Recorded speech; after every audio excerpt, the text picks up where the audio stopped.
Well, greetings all.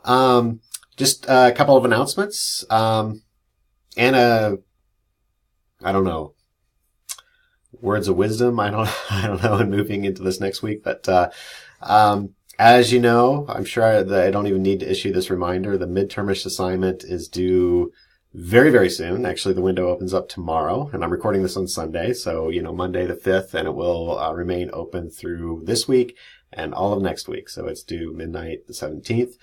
That's one thing. Second thing, I just wanted to say I didn't have a chance to check into the Flipgrid discussion this past week. I have watched all the videos and the responses, and I will say that, dang, was that an enjoyable experience on my part to follow all the threads. And a lot of you raised some really interesting points. And I know that we all have crazy busy lives and we just don't have time to check into, everybody's responses. But I will just say that if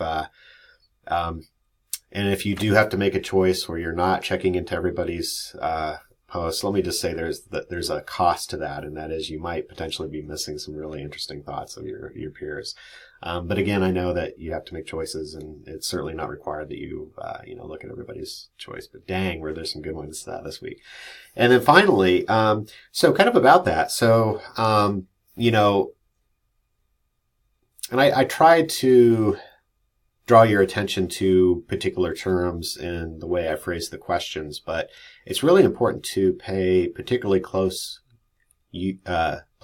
attention to specific terms that the authors of our readings use, because it's not always true that they use the terms in the conventional sense. And so I think last week, democracy maybe was one of those terms with Dewey.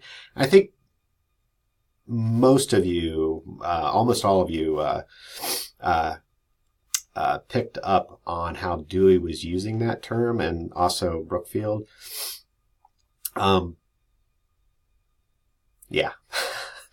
I've in the past, I think that has kind of tripped up a lot of students taking this course or whatnot, but it has implications for this week.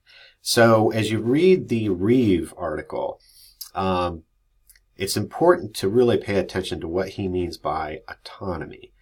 So for him, it does not mean a lack of structure or support. So just keep that in mind as you read Reeve. Supporting autonomy does not mean just having no objectives, letting students kind of do what they want, and providing choice also. It's important to keep in mind what he means by that. And it's not the same as, kind of a free-for-all. So I think that also in the past, I've noticed that trips some students up too. So just pay attention to that as you're working your way through that article, and have a wonderful week.